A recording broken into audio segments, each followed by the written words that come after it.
Hi అండి. Welcome back to our channel. ఈరోజు మా ఇంట్లో బోనాల ఫెస్టివల్ సెలబ్రేషన్ చేసుకుంటున్నాం అన్నమాట. అందుకని చెప్పి దేవుళ్ళందరికీ పూజ చేశాను. కొబ్బరికాయ కూడా కొట్టేశాను. బోనం తయారు చేశాను. తయారు చేసి నేను కూడా రెడీ అయ్యి వెళ్ళిపోవడమే ఉంది. కానీ మా ఊర్లో ఇవరకెప్పుడు అందరూ బోనాలు చేసేసిర్రు. మేమే లేట్. ఎందుకంటే మా అక్కయ్యకి అంటే మా యారాలకి హెల్త్ బాగాలేక ఇన్ని రోజులు చేయలేదన్నమాట. అందుకని చెప్పి ఇవాళ టైం కుదిరింది. అందుకనే ఇవాళ బోనాల పండుగ సెలబ్రేషన్ చేసేసుకున్నాం అన్నమాట. ఒక్కరోజు వీడియో పెట్టలేదండి, సారీ.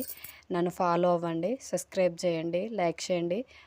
నేను చేసే సారీ, నేను చేసే కంటెంట్ మీకు నచ్చినట్టయితే నన్ను సబ్స్క్రైబ్ చేసుకోండి, లైక్ చేయండి. ఈ విధంగా అయితే నేను బోనాలని డెకరేషన్ చేసుకున్నాను. కొబ్బరికాయలు కూడా కొట్టేశాను. మేమైతే ఎప్పుడైనా ఊరబోసమ్మకి బోనం చేసినామంటే ఆ రోజు బద్దిపోసమ్మకు కూడా చేస్తామన్నమాట. అందుకని బద్దిపోసమ్మ కూరబోసమ్మకు చేసేసాము. ఆ రోజు మా ఇంటి పక్కనే కూరలు చేస్తున్నారు. అక్కడికి